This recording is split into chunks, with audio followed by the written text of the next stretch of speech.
Okay. Now it's in progress. It should be fine. Okay. So now I think I can start my sharing.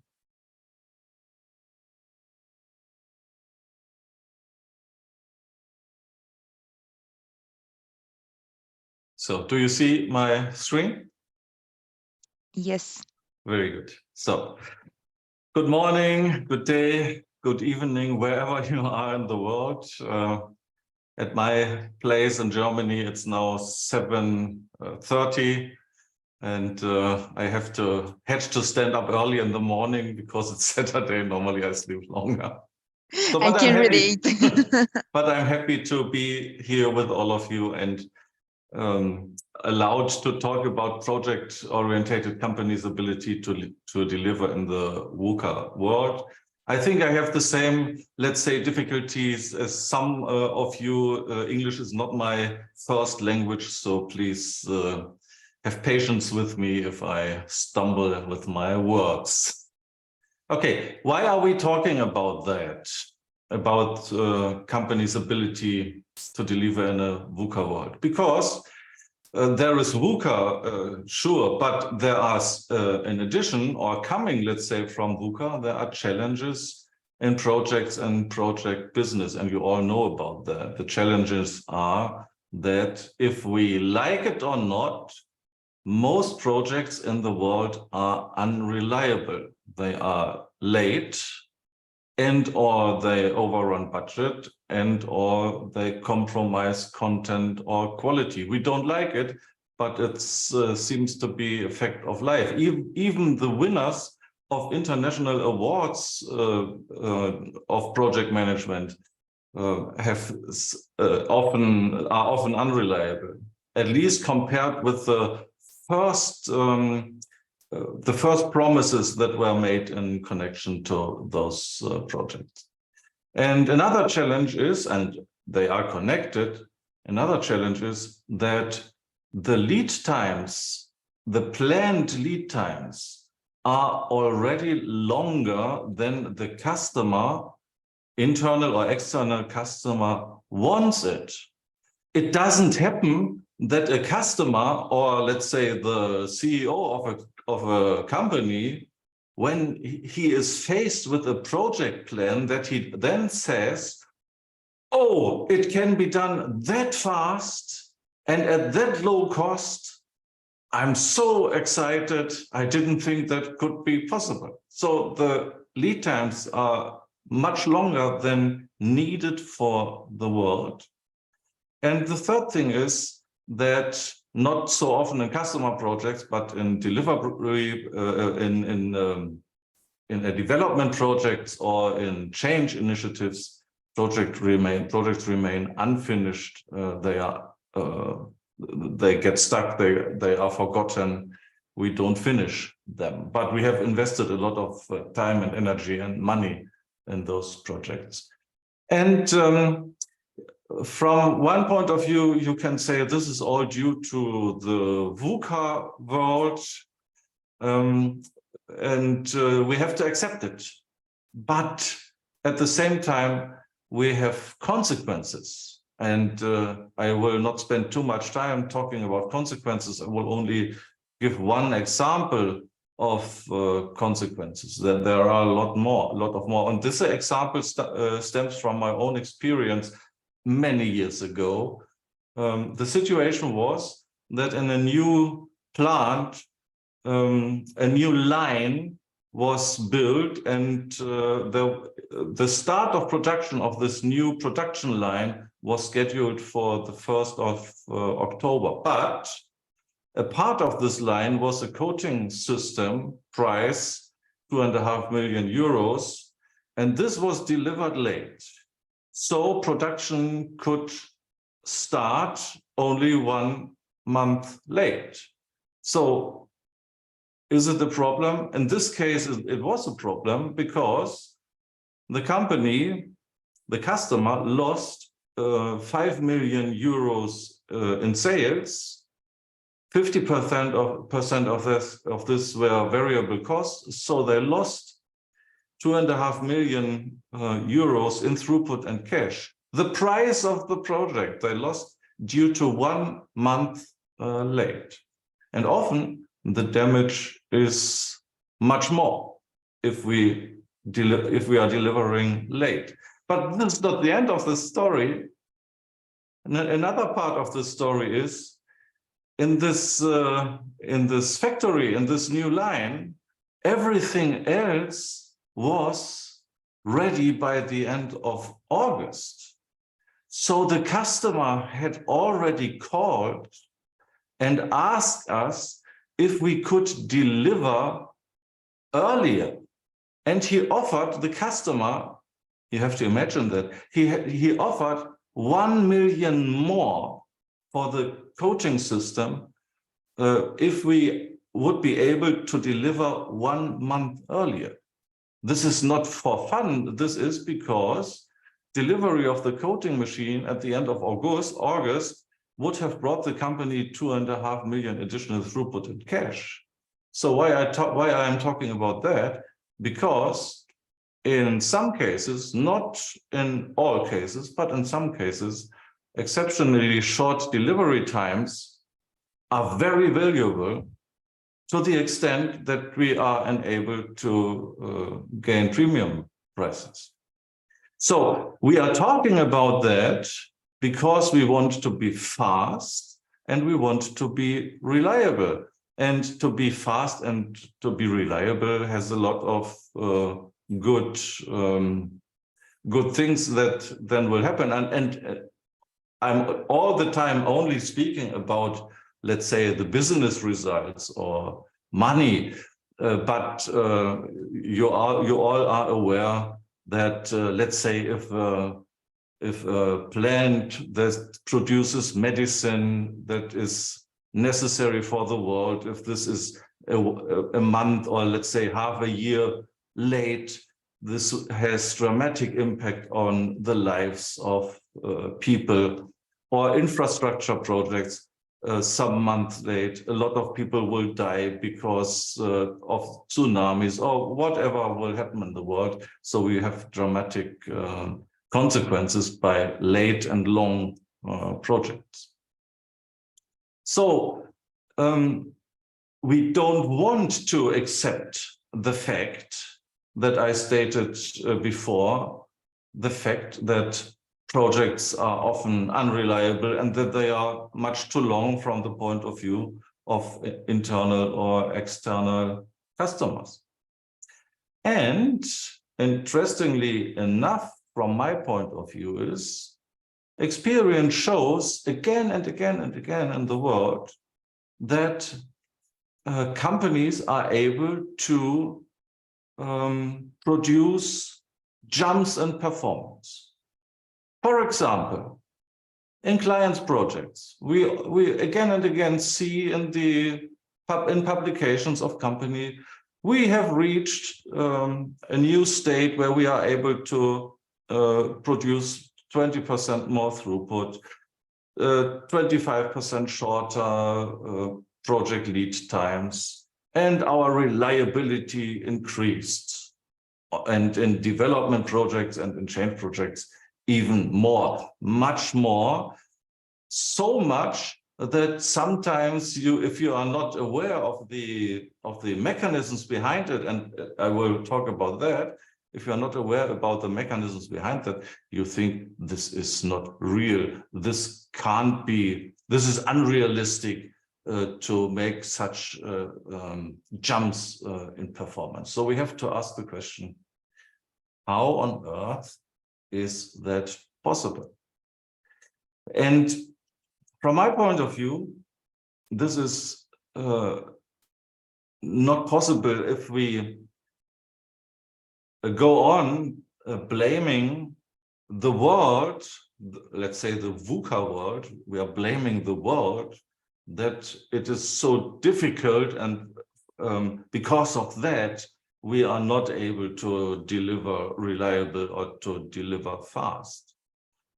We have to look at this thing from another point of view. And my point of view is, if we consider that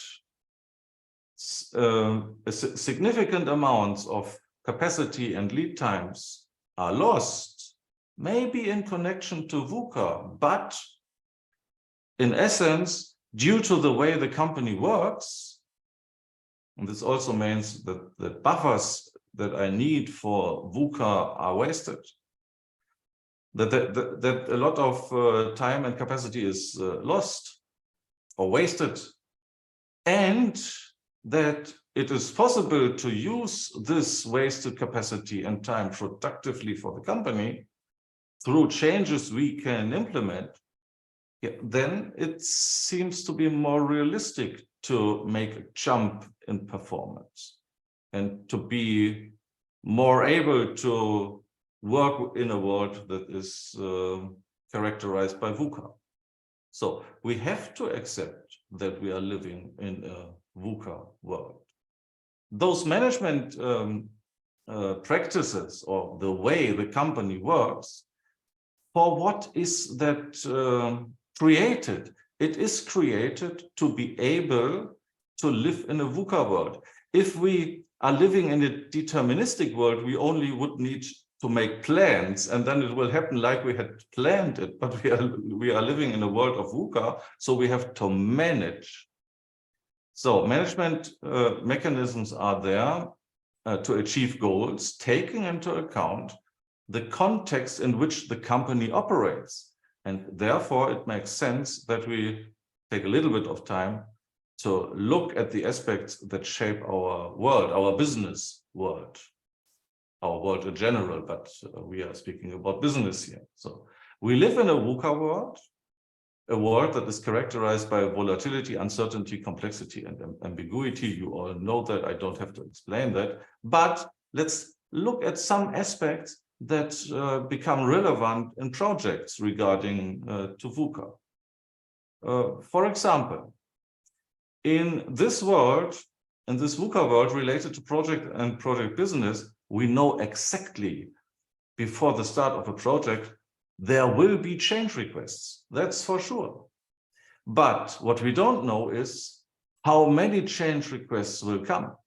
And when will these change requests come? Which change requests will come?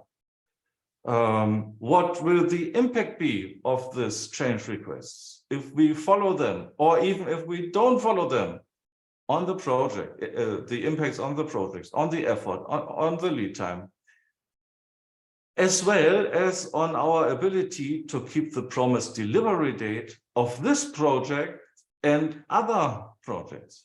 So let's say we don't know anything about the project because we don't know what change requests will come.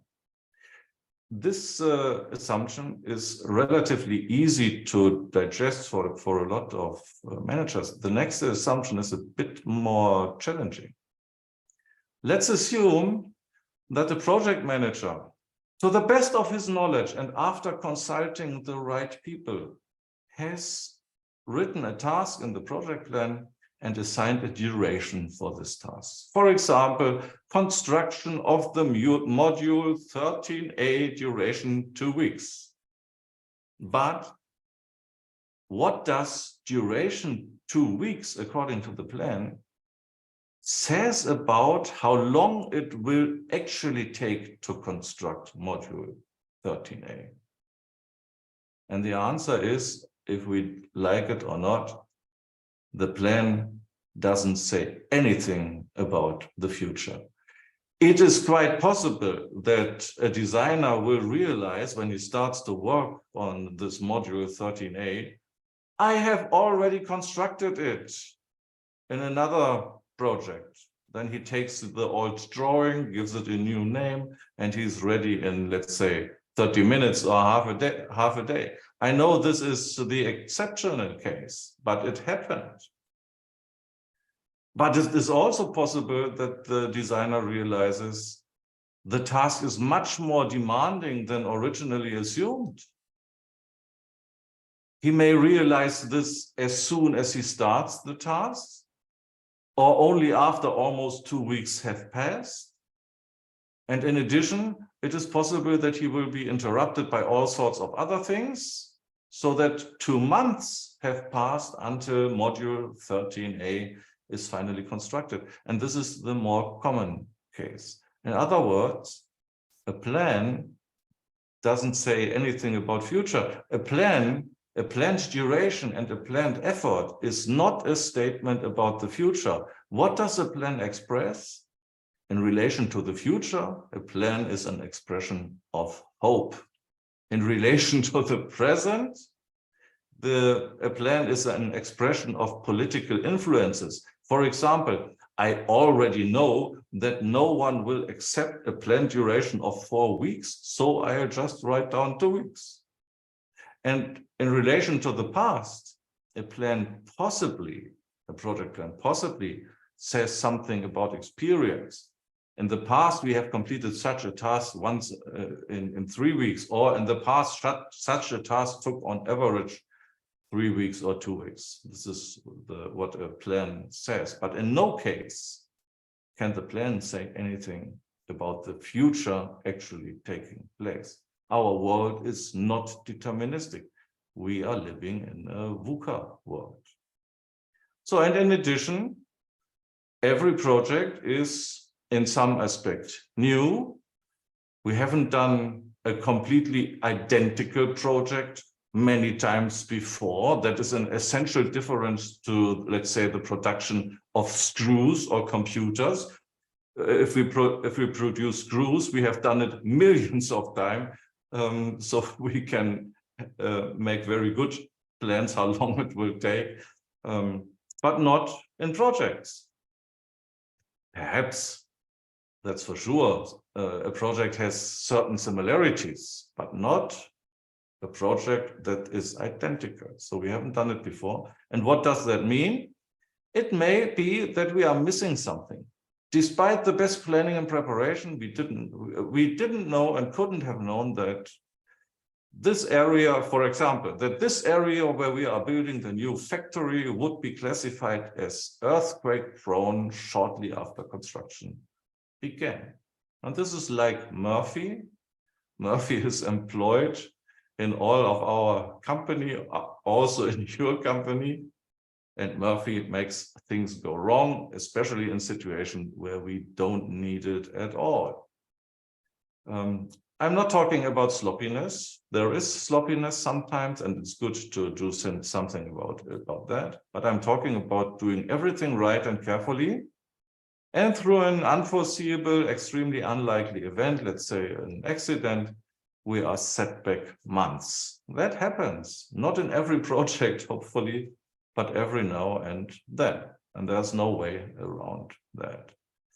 That is the world we live in and we work in, a world characterized by volatility, uncertainty, complexity, and ambiguity. So please don't think that I want to bury my head in the sand. Quite the opposite. Professional management is there to cope with this world and still, or let's say precisely because of it, to be successful. So we have to look, what is the current situation? In what ways do we waste time and capacity? This is the red part of my presentation. And after that, there comes the green part of my presentation, where we can look on how can a company use this time and effort and capacity that was wasted in the past. How can a company use that in the future for a much better performance regarding lead time and reliability and so on. So what are those ways of work, or let's say management mechanisms, that make it difficult for us to deal with the world of variability and VUCA? So the first thing I see again and again, and I'm sure you all know that, is the topic of work in process. In multi-projects environment, since our world is characterized by variability, we only know approximately when a project requires which resources and for how long in order to produce the defined project results. And as a consequence, we also only know approximately the total amount of resources required for a group of projects in a defined time frame. And therefore, the company is forced, and the company has done that, to make a fundamental decision. And the fundamental decision is, do we rather plan and control in such a way that we have a little too much resources, or in such a way that the resources are rather scarce? And well, you all know that most companies have chosen the latter. Resources are scarce. This fundamental decision is deeply rooted. It's no coincidence that many companies have a written or unwritten law. Everyone must be busy all the time. This decision is not bad, but it has consequences.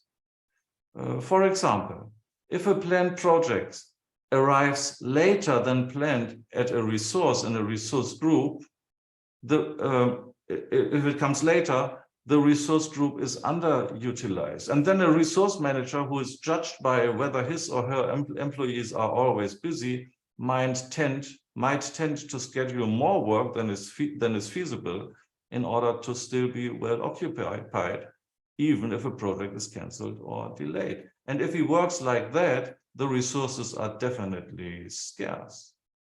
A consequence of that is that the work in process is high. This is not bad, but it has consequences. The consequence is that the projects are fighting, or let's say at least competing, for attention, management attention and resources. And if that happens, we have a lot of consequences. For example, it's quite normal in companies, in project companies, that a project gets less resources assigned than the project needs to deliver in the shortest possible time. I need 3 designers in order to do it in the shortest possible time. And the resource manager says, I only have 1. I only can give you 1. I have 3. I have 30, but I have so many projects that I only can give you 1. Yeah, but if it's real that with 3 designers, I can do it in the shortest possible time and I get only 1, I will have a much longer delivery time, at least for this task. So this is called peanut butter spread, or let's say suboptimal staffing of project with resources. Another consequence from projects competing for resources and management attention, and you all know that too, is bad multitasking. So everyone knows that a resource is used very good for the results of the company if we allow the resource to start a task and finish it, and only if the task is finished, the next task starts, and then the next. We all know that, but we force our resources to switch back and forth between 2, 3, or even more tasks. And if we force, let's say, a designer to switch between 4 or 5 tasks in 1 week, he will have no progress at all on even one of those tasks. And there are some more consequences if the work in process is high. All of them have the results that projects take much longer than needed. This is not to VUCA, this is due to our own way of working. So in short, if the work in process is high, we have long lead times. And if we increase the work in process, we have even longer lead times. So, and if we have longer lead times, but promised dates, we have delays. And if we are in a world, in a company where delays are quite normal, let's say, then every project manager tries to start his new project as soon as possible. And if he tries to do that, we have increasing work in process. That means longer lead times, more delays, and even more pressure. And this is a vicious cycle I see in nearly every multi-project company. And the bad thing about that is, or let's say it's a good thing, the bad thing is if you are in such a situation, it does not help to, let's say, implement a new software or make trainings for project managers and so on. You have to break this vicious cycle, and typically only top management can do that. Let's look at another example you all know too, that makes it very difficult to arrange with a world of variability and VUCA. We all have learned in our past, not so much in the so-called agile world, but in the agile working of way of planning and running projects, but in the traditional way, we all have learned that project reliability shall be achieved through task reliability. We break down the project in smaller parts with dependencies, and then we set dates for we plan dates for every step. And we assume if we meet the dates for the single steps, then we will be able to meet the date for the project. This I call project reliability shall be achieved through task reliability. At the same time, how long a task takes cannot be predicted exactly. We have only estimates. So, but if we want to manage, like I wrote down here, project reliability shall be achieved through task reliability. And at the same time, we only have estimates. We are forced to turn those estimates in promises, in commitments about effort, duration, and dates. Luckily enough, our employees want to be reliable, so we will not get estimates that are totally unrealistic from our employees. If we ask them, what do you think, how long will this task take? But a realistic estimate takes into account that we are living in a VUCA world. So if this is true, then we have a lot of safety in our project plans, or you can say it in other words, our project plans are much longer than the project would need. And if there are a lot of scientific work about that. I have not been in that. I only read those articles. But it's agreed that in most multi-project environments, there's a lot of safety hidden in the project plans. So, but if this is real, we have to ask a question. And the question is, what happens with all those safety? And you all know that, what happens with all those safety, because we are living in a world where it's necessary to become more efficient, faster, and so on. And for that, we have people in the company who are looking for, how can I reduce safety? How can I make plans shorter? But the people who do the estimates, they are not interested in that someone comes and cuts their safety. So, but they know, if I finish earlier than planned and I communicate that, then I run the risk that the next time my estimates will not be accepted but reduced, and therefore we prefer to use the safety buffers in order to deliver, let's say, better work, but we don't use the safety buffers to be early, to have an acceleration of the project. This symptom, let's say, or this mechanism is so famous that it has an own label. It's called Parkinson's law. work expands to fill the time available for its completion. Or let's say, in other words, turning estimates into commitments leads to self-fulfilling prophecy. The self-fulfilling prophecy is I have promised to deliver on the 1st of May, and then it will not be earlier than the 1st of May.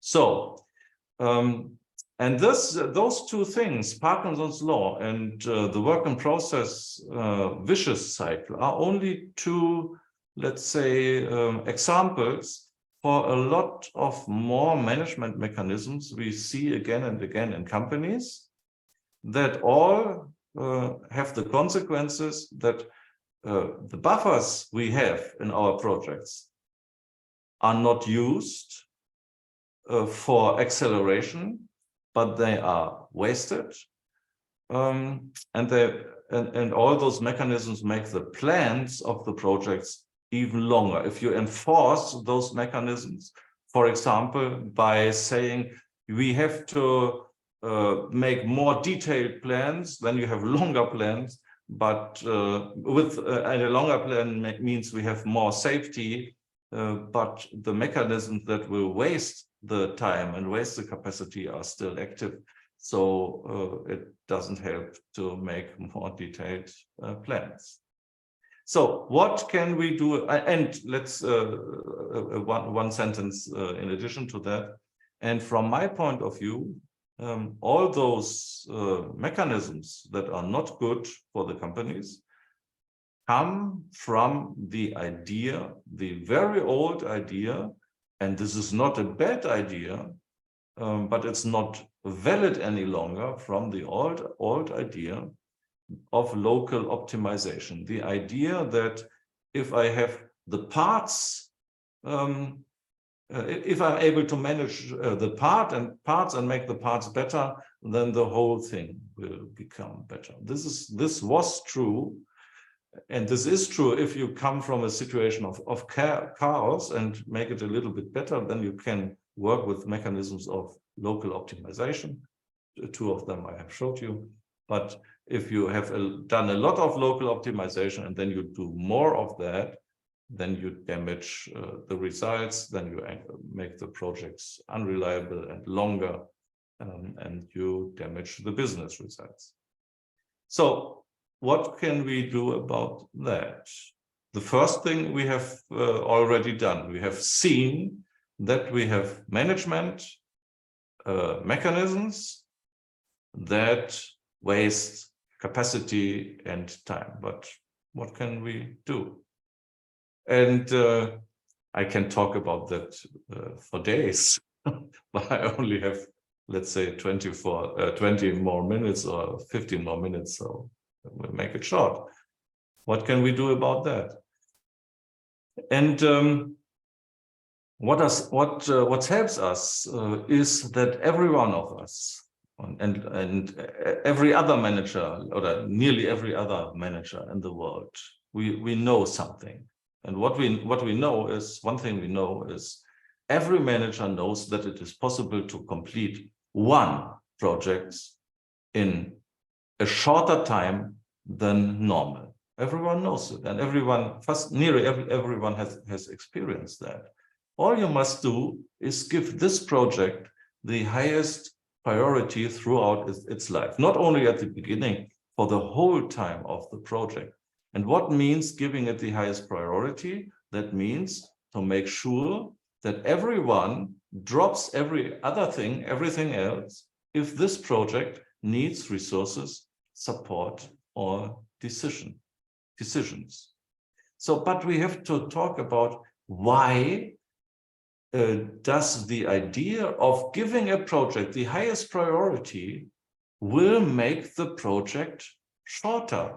Is highest priority something like a magic thing? No, it's not.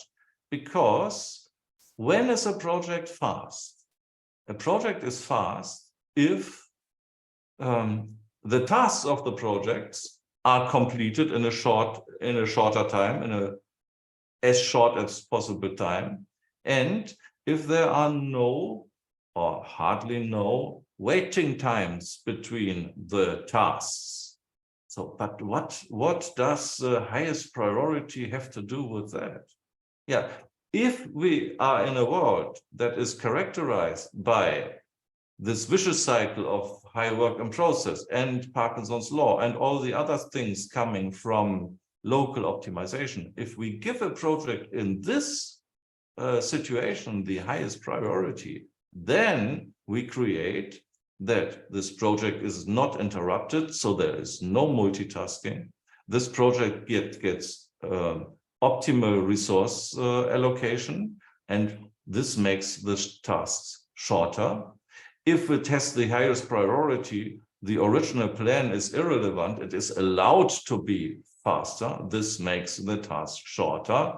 If the project has the highest priority, then it will receive any support that it is needed, and that makes shorter waiting times and shorter tasks. And if the project has the highest priority, then the resources I do not need now, but in the near future, they will be available. They will be waiting that they are allowed to work on my project, so I don't have to wait for them, and this will make my project shorter.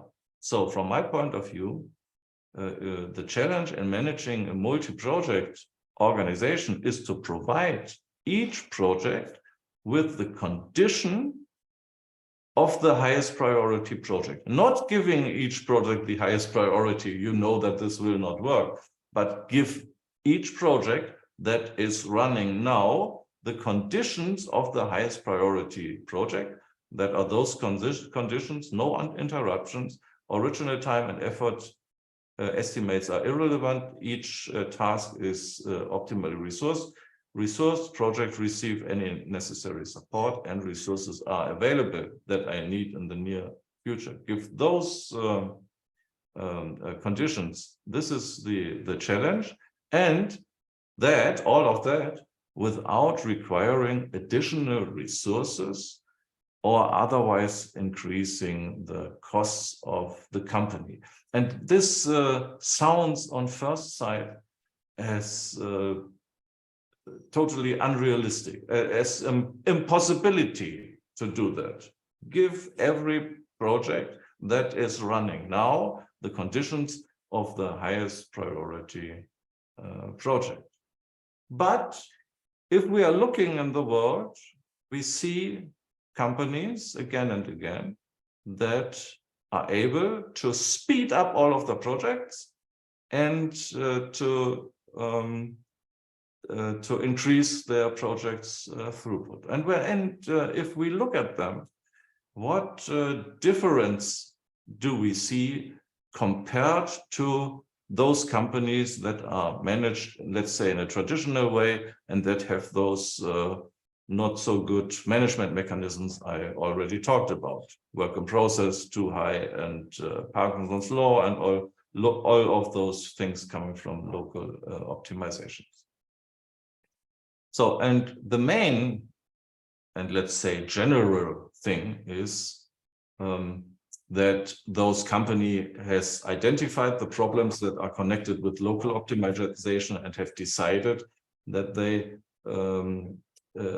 in every decision they make, in every action they do, they always look on the results of the whole system. This can be the own company, and in projects it can be a network of companies. So they look to optimize this network of companies and not my designer group in my own company. And regarding to the bad management mechanisms I talked about earlier, what difference do we see in this high performance companies?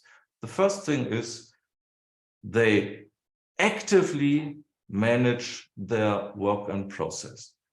And this is not for fun. This is to achieve that the people that are working on progress are able to finish a task that they have started. So there's no multitasking or less multitasking. There is more single tasking. And if I do less project at the same time, I actively control my work in process, then I can give more resources to a project, maybe so much resources that it's optimal for do it in the shortest possible time. If we have fewer projects at the same time, we have stronger synchronization. And if we have fewer projects at the same time, then we have faster and more effective support from management or from who else support is needed for a project. But we will never be able to reduce the work in process to an amount where there is no more competing of projects for resources and management attention, because then most of the people in the company would sit around and have nothing to do, and this is not useful for the results of the company. So the second thing we see in those high performance companies is that they have clear and robust task level priorities, so that in a project level and task level priorities, so that in every situation where two projects or two tasks are competing for one resource or for one manager, it's always clear, without having to discuss that, which of those tasks that are waiting for me now have to wait longer, and which is the only one I have to work now on and to finish it before I do something else. That is what I call robust tactical priority and a corresponding behavior. But because if we only have those priority and the people don't follow them, we haven't won anything. So corresponding behavior is needed too. And if we have that, in addition to actively controlled work in process, then we are able to single tasks, then we are able to optimal resource our tasks, our projects, then we have totally strong synchronization, and we have fast support for the highest priority task or project. And the third thing, and this is some kind of a, let's say, placeholder for a lot of other things, is strong management focus instead of chronic dilemmas. I will show you an example for this in a few minutes. And these three things are the main differences, from my point of view, between highly performing multi-project environments and those who are unreliable and slow. If we have those three things, actively controlled work in process, robust tactical priorities, and management focus instead of chronic dilemmas, then we have the ability to single task, to optimally resource, to have strong synchronization, and so on. And this means that we have all those conditions that I talked about before, that we have to provide for each project that is running now. And the result is that we do more projects in the same time, but not in parallel, but more in sequence. So, and if we have that, then, and we already discussed that, then we have shorter tasks, we have less waiting time, and this makes our projects shorter. And if we have shorter projects, then we are more able than before to be reliable, to promise shorter lead times. This makes premium prices possible in some cases. And we have higher capacity because we don't waste capacity due to multitasking and Parkinson's law. And this means we do more projects in less time and have improved business results. In other words, we are more able to cope with this VUCA world. So if we had a lot of time, I would use this time to explain much more about how to actively control work and process in the company, and about how to create robust tactical priorities so that this has not be discussed again and again, which of this task or project is more important I have to work on now. And I would talk about much more about management focus, maybe in another situation, another talk around the clock in the future. But one thing I would like to add before I end my presentation is something connected to this last point, management focus. And I have seen in some companies again and again that they are in the current situation are dealing with conflicts in this magic triangle. I don't have to explain that, you all know this.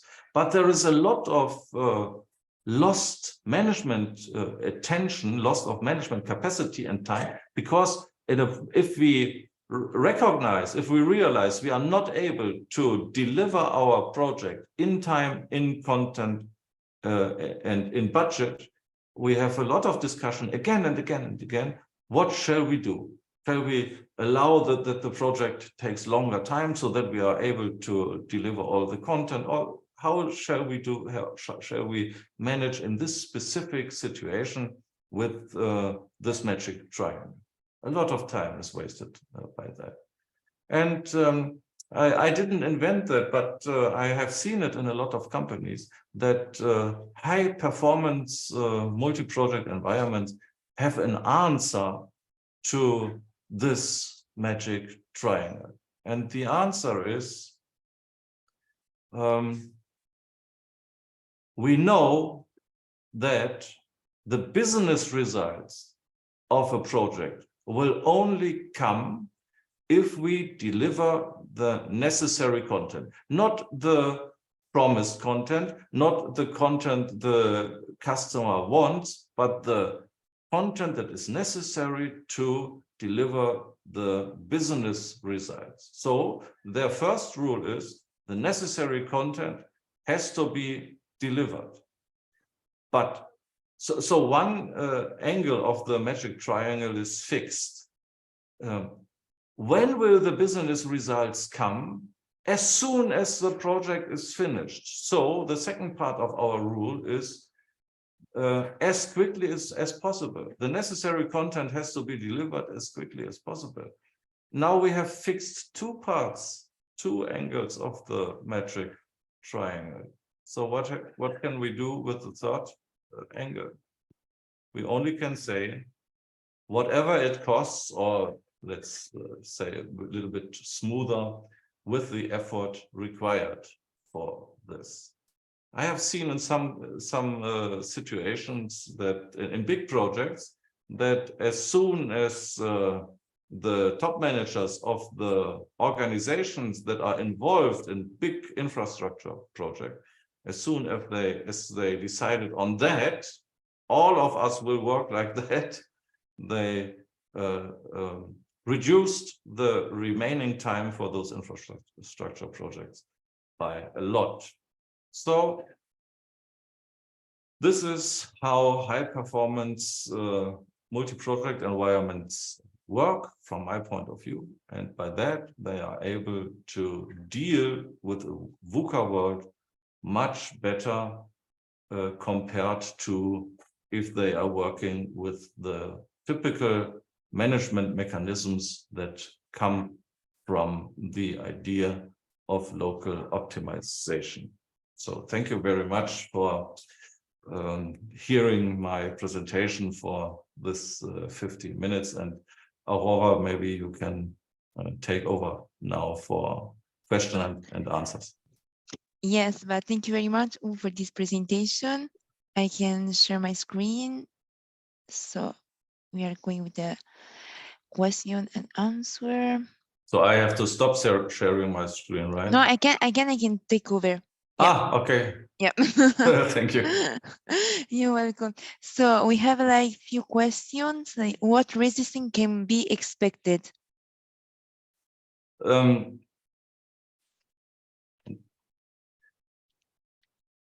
Since changing the company from the old situation to what I showed now in my last picture is a win-win-win, there is, let's say, no or less inherent resistance, but there is resistance from the experience of the past of the people.